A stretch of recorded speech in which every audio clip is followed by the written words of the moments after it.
Bismillah ar-Rahman ar-Rahim. Greetings of peace, brothers and sisters, elders, human beings, and other creatures of the cosmos. What is going on? This is Baraka Blue, and you're tuned in to Path and Present podcast.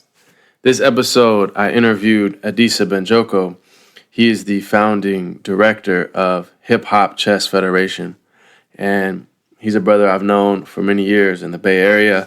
He's a journalist who's written for The Source, Vibe, many others. And his organization, Hip Hop Chess Federation, has been doing great work,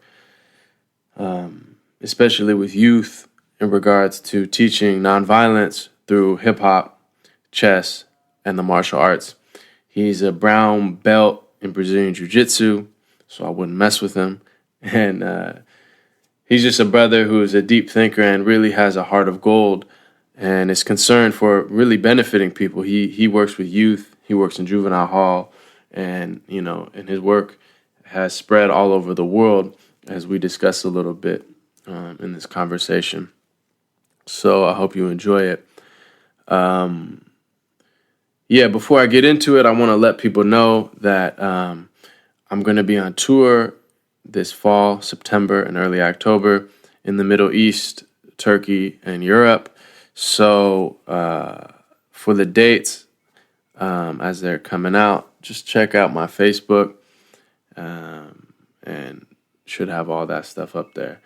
The first one is Beirut on September 7th through 11th, the Lighthouse Initiative. If you go to my Facebook, you can check out the information, and I hope to see you there. Afterwards, I'll be in the UK. I'll be in Germany and discussing, hopefully, a few other countries in Europe as we speak. So, again, check out my Facebook for more information.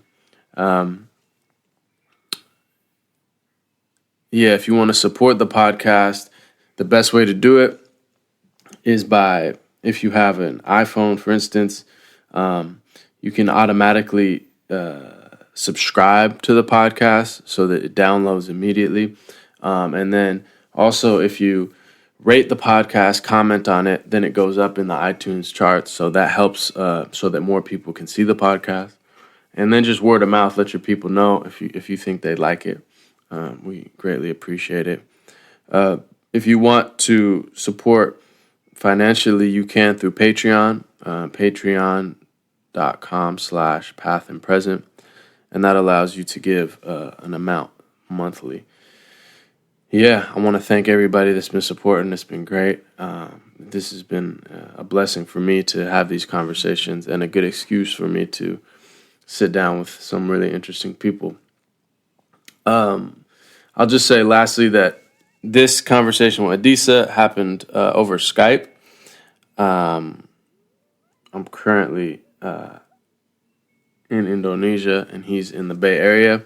So when I can, I prefer to sit with people face to face in the same room, because there's just something special about that. But because I've been traveling a lot, it's not always possible, and there's so many people who, there's a lot of demands on their time. So, some of them are Skype. So this one, there's a few times where the line doesn't get cut, but it kind of goes out as far as the quality, so you'll notice that. But please forgive that, and inshallah, it's still beneficial and enjoyable to your ears. All right, y'all. One love. Peace.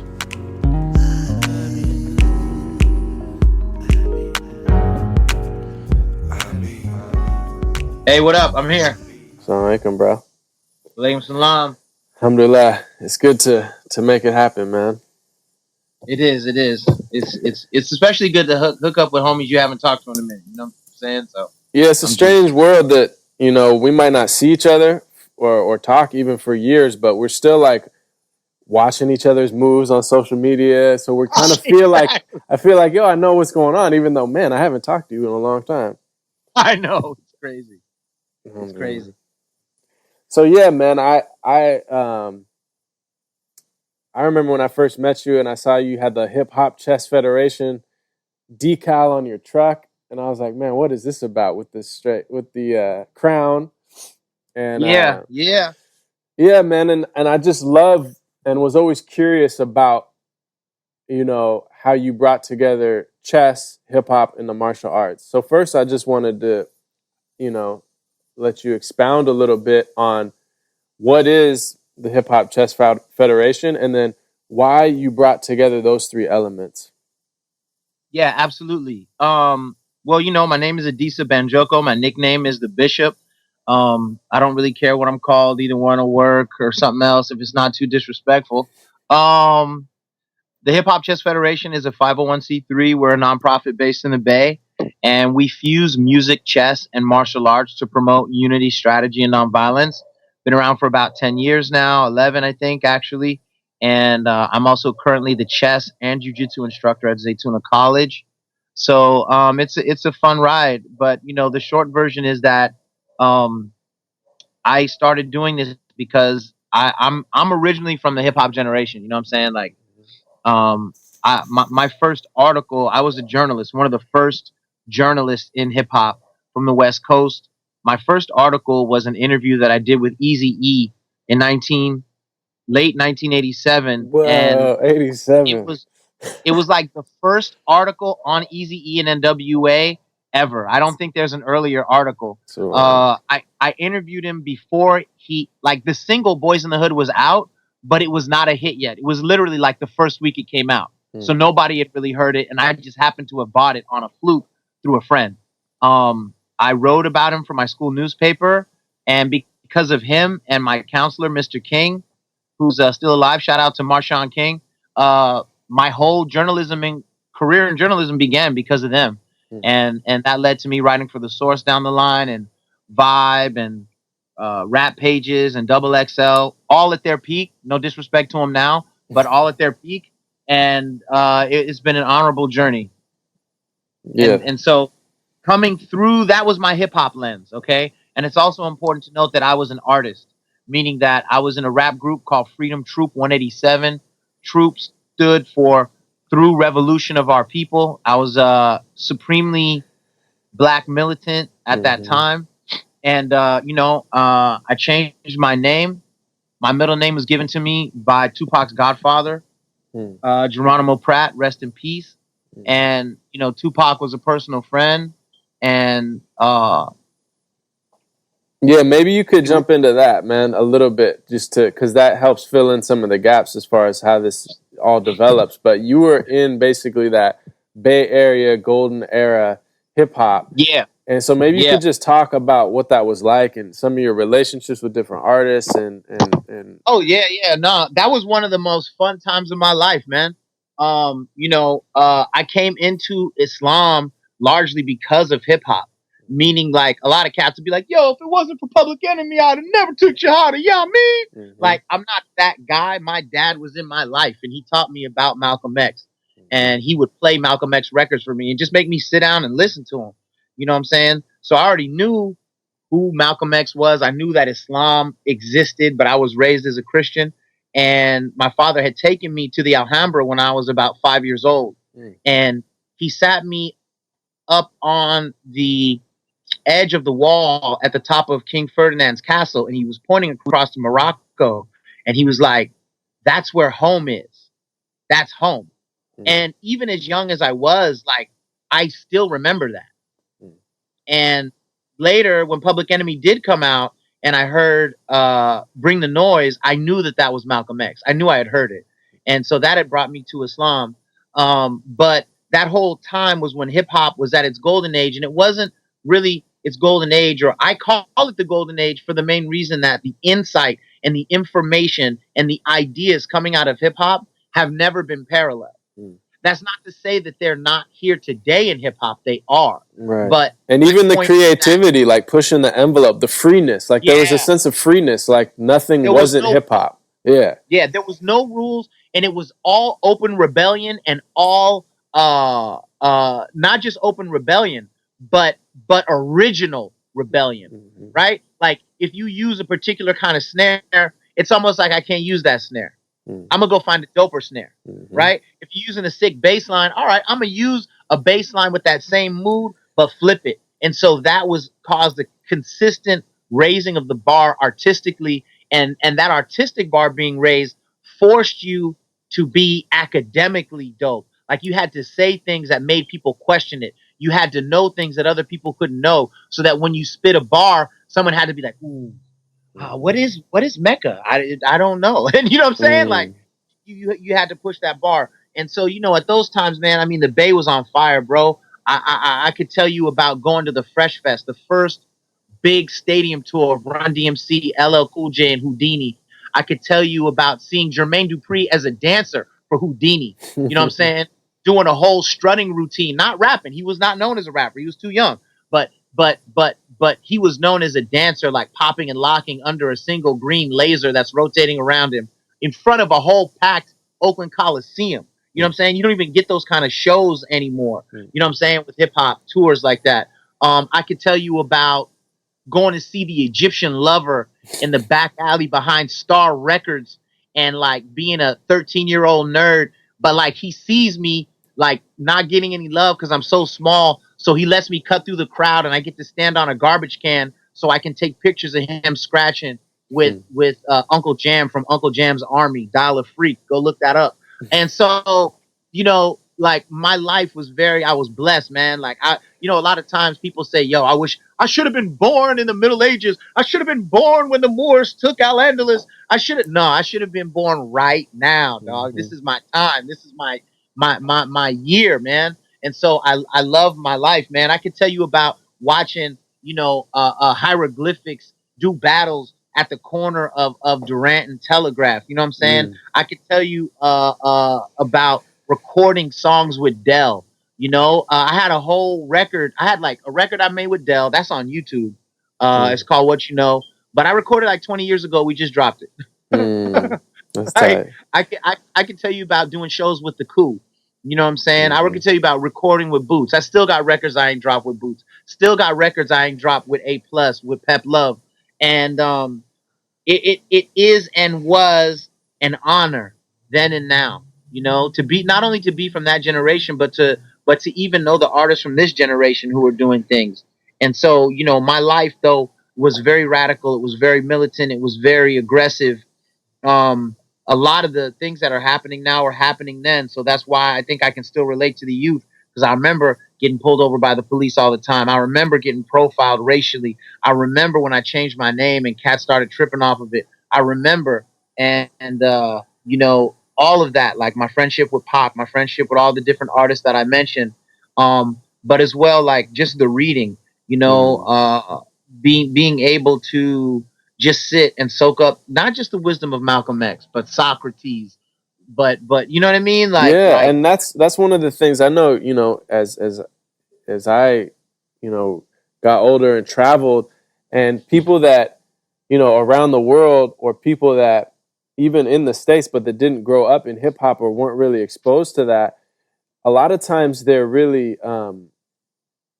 especially people from other countries, I find like they're really surprised at the idea of hip hop being a vessel for positivity, for wisdom, for truth, for even political activism.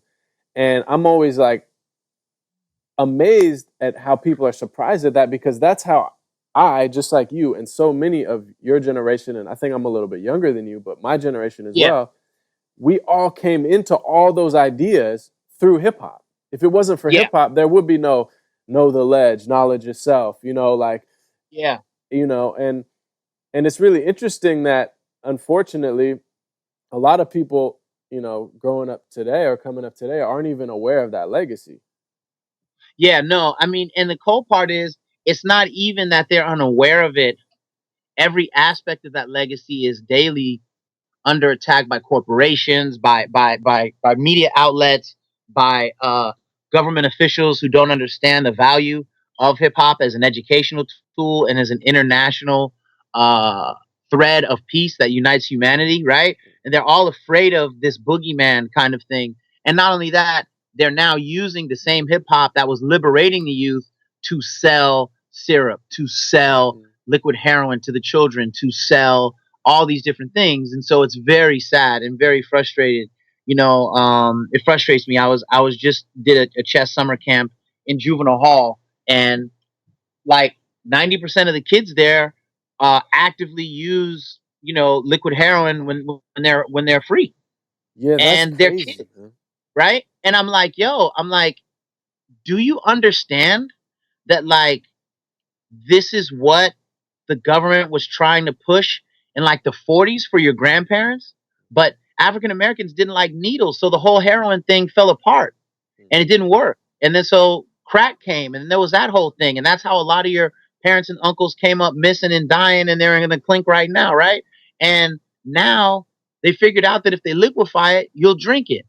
And we live in an age where you shouldn't be able to drink alcohol, but not only can you get it, but you shouldn't be able to get heroin, and you can get that at school, because I work in schools and I already see the little baby bottles with the syrup in it and all that. So I know you can have it. And when I was talking to him, I was like, so basically, like, you're living the dream of J. Edgar Hoover from like the 40s and 50s. This is what he dreamt for you. And now you're a 15-year-old taking liquid heroin. And one of the guys raised his hand. I was like, "What's up?" He was like, "Hey man, can you please stop talking about syrup? Because, like, I really want some." That was his response. Dang, you can't even talk about it, where he's just like, he's that addicted that if just talking about it.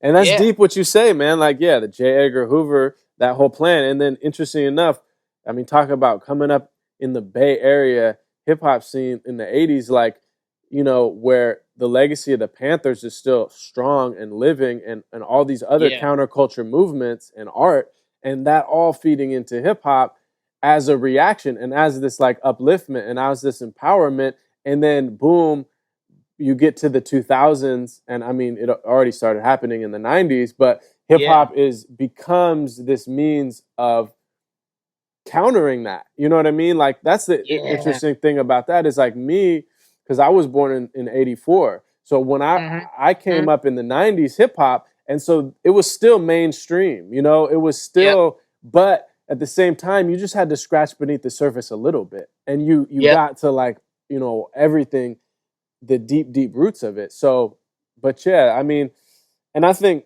that leads us into your work, because using hip hop, martial arts, and chess as a way of upliftment and empowering and teaching nonviolence and these type of things. So I'd love to hear what inspired you to bring those three elements together. Well, really what it was is these were just like three personal passions that helped me get through life.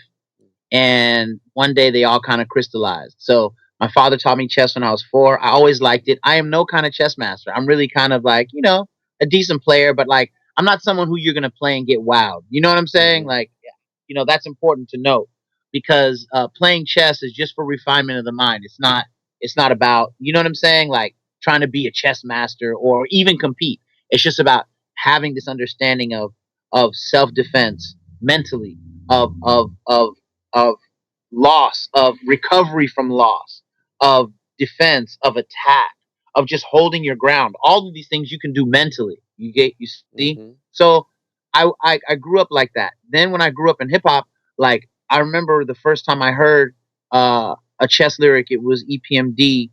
Um, I'm in a battling state. I can't concentrate. I make a move like chess. Then I yell checkmate. That was from EPMD. You're a customer. Then not long after that, Public Enemy said, no matter what the name, we're all the same pieces in one big chess game, and Rebel Without a Pause. And so I started making like mental notes of rappers who mentioned chess. Then once I became a journalist and a writer, when I would hang out with them, sometimes I would ask them if they played chess, and a lot of them did. And I realized that chess was like this intellectual dirty secret where people played it, but nobody wanted to admit it, because chess is a thing that people respect you for a certain level of intelligence just based off the idea that you play chess. Not even that you're good, just that you can play. You can maintain a certain posture in a room of people, and they respect it. And um, so fast forward, I went to go do a talk. I wrote a book called Lyrical Swords Volume 1, Hip Hop and Politics in the Mix, and Lyrical Swords Volume 2, West Side Rebellion. Both of those books are out of print, but I think you can still cop them on Amazon or whatever. But I went to go talk at juvenile hall about journalism as a career path, and I was bombing the presentation. None of the kids cared at all. And I had just started teaching my son chess. He was 4 at the time. And I had his chessboard and pieces in my bag. And I said, hey, because I was trying to waste time. I was like, hey, who in here knows how to play chess? And like 85 to 90% of the room raised their hand. And I was tripping because I was like, man, I thought I was going to be able to waste time with these dudes teaching them how pieces move. And now they already know. So I was like, all right, well, who thinks they're the best? And there was this kid in the back who's like 230, 300 pounds maybe. He was big. He was, I'm the best. And they were like, shut up, fat boy. This ain't no sandwich eating contest. They was giving him drama. He was like, no, no, no, I'm really the best. I'm really the best. So I said, all right, here's what we're going to do. We're going to play a tournament. And whoever wins their match, I'll give a book to. So the first 2 guys were playing, and they were both black. And there was a white kid in the hall who was sitting on the inside of the circle. And one of them got ready to move his knight. And he was like, don't move your knight. And he was like, shut up, white boy. Ain't nobody asked you about no chess moves. Sit back. And he moves his knight, and the dude loses his queen. So then they're like, oh, man, we got to listen to the white boy. He actually knows what's up. Hey, what do I do next? And all of a sudden, like, his pecking order went up. You know what I mean? Because he understood chess. So as the heavyset kid said, he went on to win everything. And I was walking out, and I was like, how is it that all these kids know chess but have made mistakes that got them incarcerated? And what can I do to help them understand how to make better moves in life like they do in chess? And it was like every chess lyric I had kept in the back of my brain hit me at one time. And I was like, okay, this is a thing, you know? And it came from that. I was already a student of Gracie Jiu-Jitsu. I'm a brown belt right now. And I was like, chess is jiu-jitsu for the mind, and jiu-jitsu is chess for the body. And I was like, I get it. And so then I just started. And, you know, the organization that exists now isn't the organization that exists in the beginning, meaning that I knew then that it was going to take a lot of homework, that, you know, America had to mature and understand what chess meant. But it also had to understand what hip hop meant. But it also had to understand what martial arts is. And so I just started doing lots of research, you know what I mean, to connect these dots so that people could come in from wherever they come in and be at peace with whatever it is. You know what I'm saying? Yeah. And so it was just a really cool time, and I never thought that I would go from there to teaching at Zaytuna. I never thought that I would go from there to you know, speaking at Harvard, speaking at University of Connecticut. They just took my book, Bobby Bruce and the Bronx, The Secrets of Hip Hop Chess, and the Cornell Hip Hop Archive, an Ivy League university, has a book and archive manuscripts 3 stories underground. And they were like, we need your book to preserve it digitally and physically, so that 500 years from now, if someone wants to know what was going on in hip hop and chess and martial arts, they'll have your book. And this just blows my mind. You know, it's incredibly humbling. The same thing happened at UMass Boston. And so, you know, I'm honored still. I'm getting ready to go back to juvenile hall and do some work in a couple weeks. And, you know, it's an exciting time, man. And I feel very lucky. That's dope, man. All of that is dope. And so, yeah, everything that you said about chess and like you united it with martial arts is that it's really about strategy. Like some people, you know, they think, what's the martial arts? All right, you learn how to fight. But the reality is that if you learn, especially jiu-jitsu, which is such a thinker's martial art, you know what I mean? Yeah. Is that like you learn, you know, tools that you can apply to every aspect of life. I mean, there's principles that you learn, you know, in concrete ways. Like it's not even just theoretical, like you get submitted. And so exactly, I can't do that. Right. Like there's something about martial arts that's just super concrete. Like for instance, you know, like I watch a lot of, you know, like UFC and MMA. I'm just super into it. And it's like, the thing is, it's so, on the surface, it's just 2 dudes swinging at each other. But when you get a little bit deeper, you see it's so tactical and it's such expertise and mastery And you know, it's like chess in that sense, but the stakes are high because if you get outmaneuvered, you get punched in the face really hard or elbowed in the face. You know what I mean? So it's like the stakes are just super high. And it's intense though, man. Like, but I think, you know, there's certain things in life like that can teach us that transfer over to every other aspect of life. So like you said, if you start to think like a chess player or think, you know, like a master of a board, then and you look at the world, you can see like whether it's governments or whether it's geopolitics or whether it's like hood politics or whether it's business, you say, okay, you know, for instance, like there's proxy wars going on in Syria right now. You know what I mean? Yep. So there's people like, you know, the Russians have a certain agenda. The Iranians have a certain agenda. The American government has a certain agenda. And so they're using this place, you know, they're moving chess pieces. They're supporting different factions. You know what I mean? And so it's, and the whole world is like that. So, dude, here's something so crazy. So the other week, literally 2 weeks ago, I'm, you know, because it's amazing how your intuition can lead you places, right? How you can have a feeling, have no basis, no physical proof, no word, no idea that what you're feeling is authentic, but it's just in you, right? And it never leaves. So just the other week, you know, I study military strategy and I study military philosophy from Sun Tzu to Clausewitz to Mao Zedong to Miyamoto Musashi and others all the time.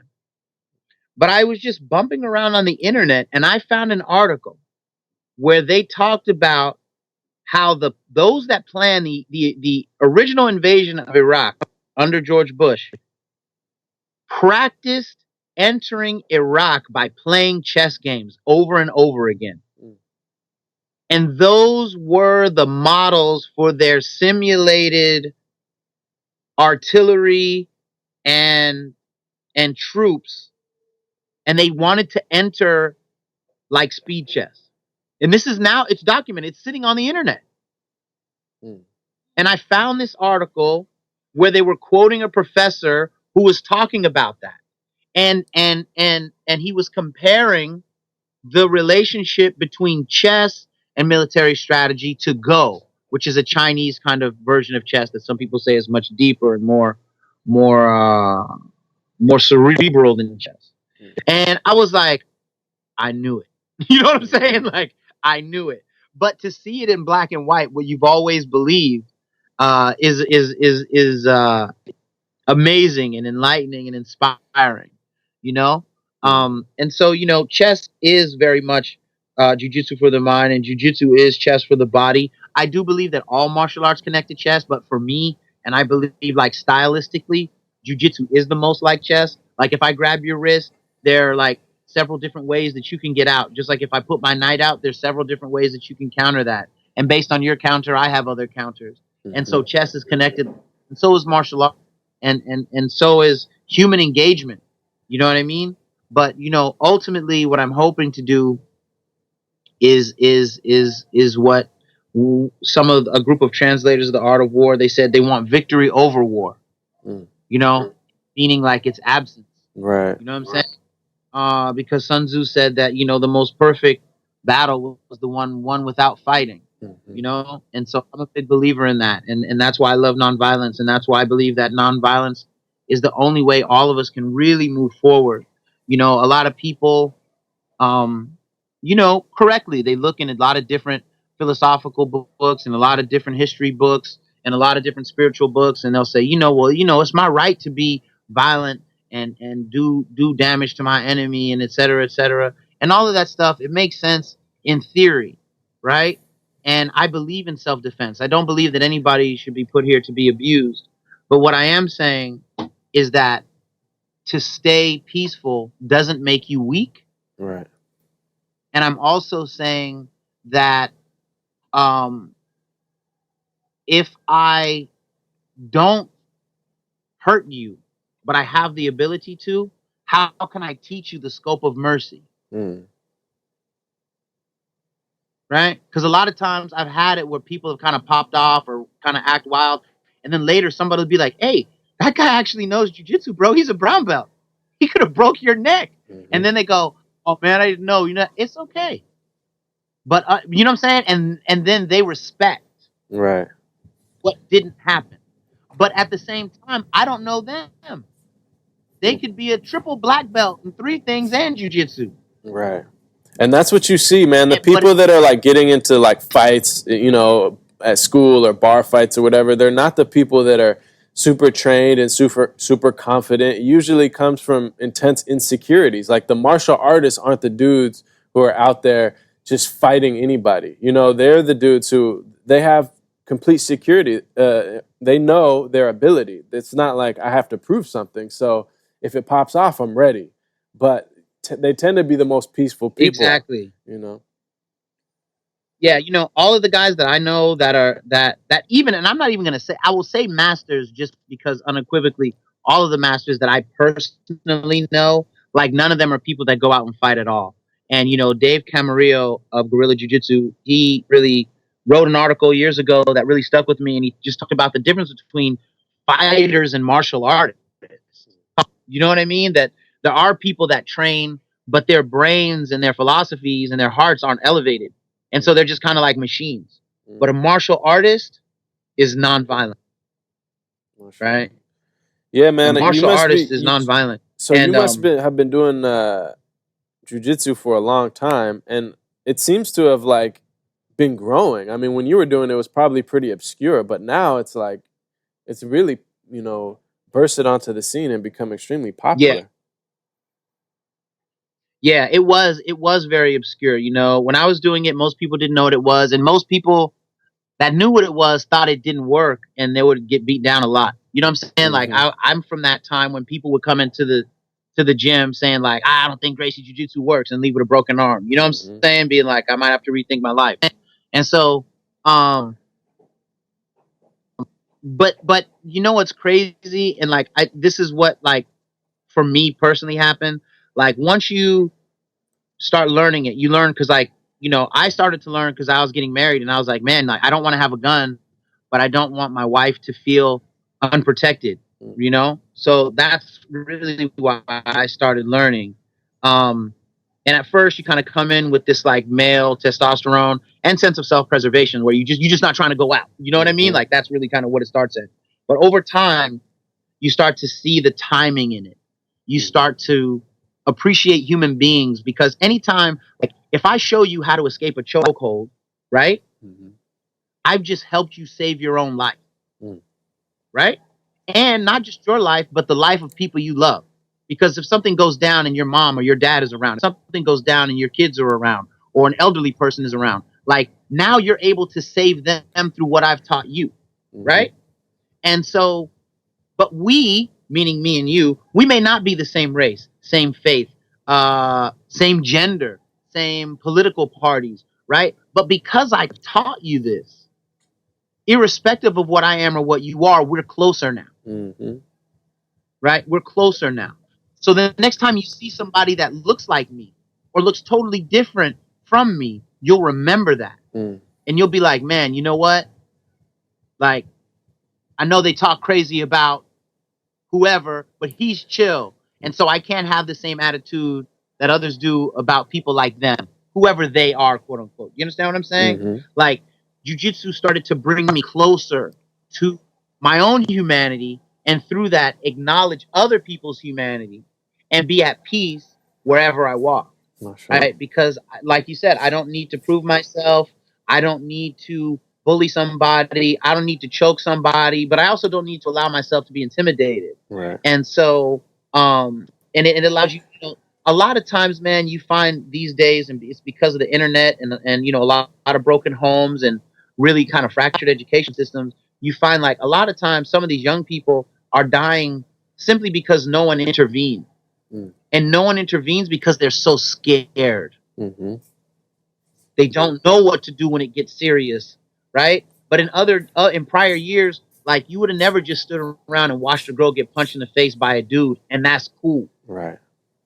And then not only is it cool, but we're gonna film it. And not only are we gonna film it, we're gonna share it. You see what I'm saying? Like society is like falling apart because there's a lack of human respect, not just for other people, but for ourselves. We don't think we're worthy of it, so we don't give it to others. And then these cycles, these real sick, uncivilized cycles, reveal themselves. Whereas, like with just a little jujitsu, I'm not talking a lifetime of training, 6 months, 6 months, you can have a new perspective and not be a fighter, but be a martial artist and be someone who can help keep the peace, not just with your hands, but with your mind. Yeah, man. So I know you've worked with a lot of different hip hop artists as well as other prominent people, but who are some of the artists and other people who have been big supporters of hip hop chess? Over the years, had a lot of different people who have supported HHCF. I think the most notable one is RZA from Wu-Tang Clan, Jizza from Wu-Tang Clan. Man, there's so many people. Let me think. Raka from Dilated Peoples, DJ Qbert, Amir Suleiman, Paris from way back. Not the white girl DJ. Look it up. Gorilla Funk. Boots from the Coup came to one of our first events. Josh Waitskin, the chess master, came to some of our first early events. And, there are a lot of people, Pop Master Fable, Christy Z from Tools of War, and like there's just a lot of like amazing artists who've backed us over the years. And I'm really excited, Ray Love, man, like just there's a lot. It's hard for me.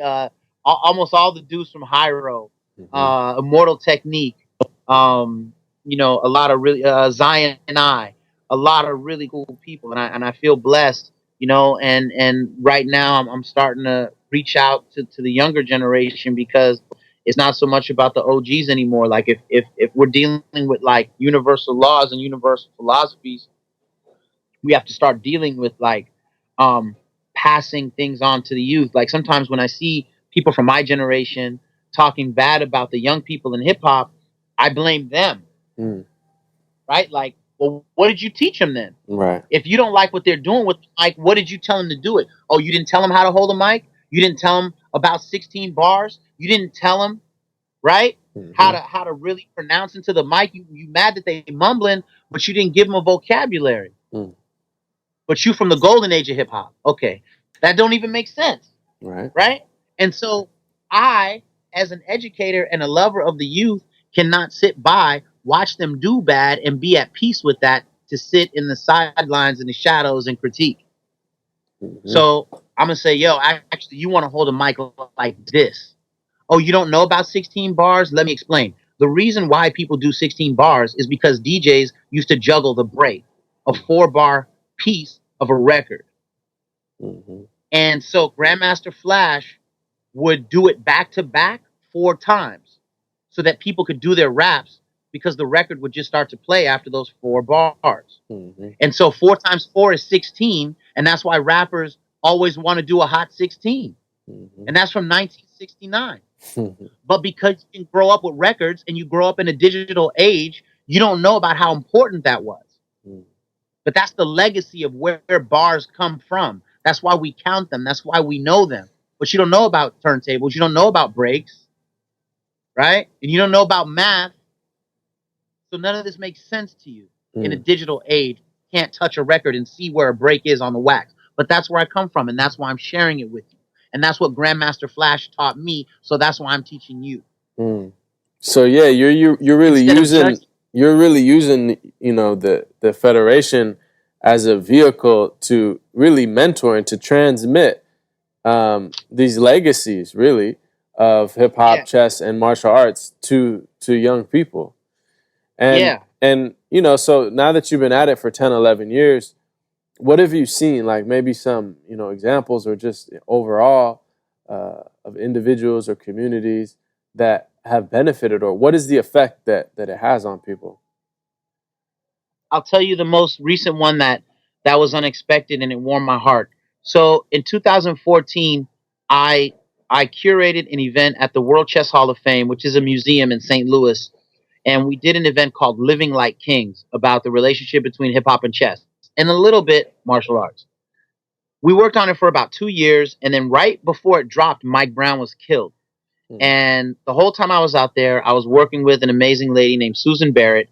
And I told her, like, when I come out there and when I bring RZA, I don't want to be working and hanging out with like the upper crust elite of St. Louis. Like, I want to be where the kids are, where the poorest kids and the kids in most need are. And she honored that. And so every time I would go out there, she would have me at the juvenile halls.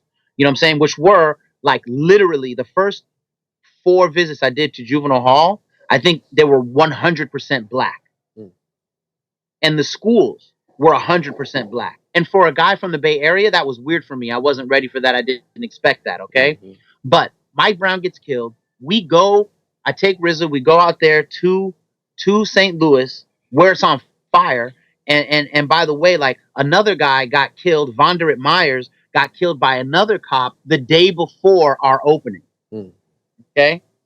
So tensions are high, but I stick to my guns, and so does RZA. We go talk to about 500 kids in North St. Louis about the value of hip hop, chess, and martial arts, and about the value of nonviolence. Then we go to the juvenile hall, a co-ed juvenile hall, and talk. And then we start working with uh, 2 guys, one named Mike Wessam and another guy named JT, who worked inside the juvenile hall, and they started an HHCF program there, right? I trained them to learn all the, because I have a book, Bobby Bruce in the Bronx, and in the back of that book, the first 12 lessons are there. I taught them the first 12 lessons. I gave them the worksheets. They started working on it, but then things happened and things fell apart just because of time. You know, JT kind of went on to do other things. But Mike called me. He tracked me down on Facebook 2 weeks ago and he said, we just relaunched the HHCF chapter in Juvenile Hall here at St. Louis, and the kids love it, and all the administrators love it. And I just wanted to thank you for sharing this wisdom, and it's working, you know. And to know that my work is actively right now still helping young children who are incarcerated there makes me feel good. And then this week, one of our MMA fighters, a guy named Dewan Owens, look him up. He is in Uganda, in Kampala, Uganda, right now. And this week, I think it's going to happen tomorrow, they're going to have Hip Hop Chess Federation Day in Kampala, Uganda, where he teaches b-boying, chess, and martial arts to help the women defend themselves against rape because it's such a problem in that part of the world. You know, and so these are the things, like to know that some kids are going to be playing chess because of the work that we've been doing, who will probably never meet me, who I'll never meet, and I'll never know how it affects them. Like that just, I mean, like it literally brings tears to my eyes, man. Like it honestly brings tears to my eyes, and not tears of like sadness, tears of joy and gratitude that what you hoped would stick is showing some essence of stickiness. It's beautiful, man. And I think, you know, this is part of, you know, it's part of every culture if you look across human society, especially like young men wanting to be warriors. But, you know, you have to be given principles. You have to be given code. Like being a warrior is about chivalry. It's about standing for something. It's about defending the weak. It's about protection. You know what I mean? It's about principles. And so, unfortunately, we see a lot of young people who haven't necessarily been guided by those principles. So acting out that warrior instinct in unproductive or self-destructive ways, you know? And so I see you as like redirecting that warrior instinct towards being a true warrior, you know, like an enlightened warrior, you know, a warrior of peace and justice and truth. And no, really, that's where I'm headed, man. And I'm glad that it strikes you in that way, because that's what I'm going for. You know, like really, when you look at Tupac's Thug Life, that was that philosophy unactualized. Yeah. Right? Like that was that instinct. Yeah. Right? In every man and in almost every woman that exists. But we don't have a way in American education and in most global societies of cultivating that instinct in a way that benefits society. Yeah. And so, I always tell people, because especially, man, I look like Steve Urkel still. You understand? And so people be like seeing me and they're like, this dude, you know what I'm saying? And like, I always tell them, like the kids, they pop off sometimes in the hall or whatever. And I'll be like, look, they'd be like, oh, what's up, man? Blah, blah, blah. And I'm look, I ain't no thug, but I am a warrior. So I ain't gonna let you do what you think you're fixing to do. Mm-hmm. And I'm looking them dead in their eye when I say that. And they can tell that I'm not kidding. They don't know what's going on, but they know whatever they thought was fixing to pop off is not popping off. But to that end, I'm trying to help people cultivate the warrior, the natural warrior within themselves, and engage it and build on it and share it for the cause of peace anywhere they walk. And that's all I'm trying to do. I'm not trying to make people be top MCs, top fighters, or top tier chess players. I'm helping them use these arts to find themselves and be the best human being they want to be, whether they want to lay sheetrock or rhymes. I don't care. I mean, well, man, you're doing a great job, and it's been inspiring to watch it grow and to see the ways that, it's spreading, like you say, into the academy and into juvenile hall and, all around the world. So, big up, man. I think it's a dope initiative, and Thank you. Happy to share it, man, and speak with you about it. So in closing, why don't you let people know like where they can find out more or where they connect with you online? Yeah. And then anything you got coming up. Yeah, absolutely. So first of all, visit hiphopchess.com. And please, if you know somebody who can donate or you can donate any amount, please trust me. All donations matter. Okay, for real. If you work in education and you want to know more about how hip hop, chess, and martial arts is working right now to help young people and help adults frame their lives and understand things better, visit hiphopchess.blogspot.com. At hiphopchess.blogspot.com, sorry about that. I live in a rough area. They got bikers over here. At hiphopchess.blogspot.com, you can learn about the things that we do and check us out on IG as well at Real Hip Hop Chess. And definitely come see our upcoming event in March of 2018. And I'll talk to you about this offline more. I'm guest curating a new exhibit, 13,000 square feet in Oakland at the Oakland Museum. The event is called Respect, Hip Hop, Style, and Wisdom. And we're going to cover chess, martial arts. We're going to have a whole tribute to Bruce Lee because he's from Oakland. We're going to look at hip hop and education, hip hop and entrepreneurship, hip hop and fashion. Okay. And we're going to have young people involved. We're going to have a youth board. We're going to have debates about what hip hop is and is not. We're going to have a lot of cool things going on. And so, yeah, I want to invite you out personally to that. And we'll talk more about some of the stuff that you do and maybe ways that we can incorporate it. But, I want to thank all the listeners, and please follow us on IG or Twitter if you can, and stay blessed and stay safe wherever you are. I mean, all right, bro. Thank you so much. Assalamu alaikum. All right. Have a blessed day. Walaikum salam.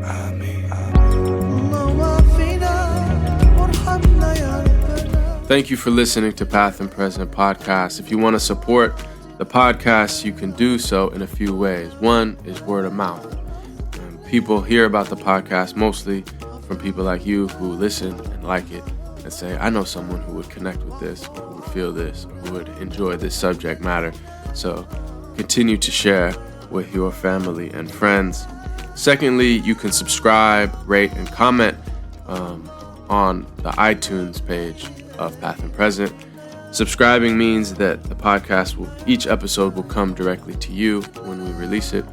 And rating and commenting means that it will grow and come up in the iTunes rankings, which will allow it to be available and seen by more people. And then lastly, you can support financially on Patreon. Patreon is a site which allows people to give a small amount monthly to support art or any type of content. And we have a Path and Present page on Patreon. The link is on our SoundCloud page, SoundCloud/Path and Present. And you'll find the Patreon link there. And yeah, you can support there. And we're greatly appreciative of it.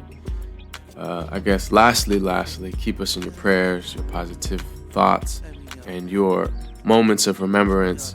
And thank you for tuning in and being part of the global Path and Present family. One love.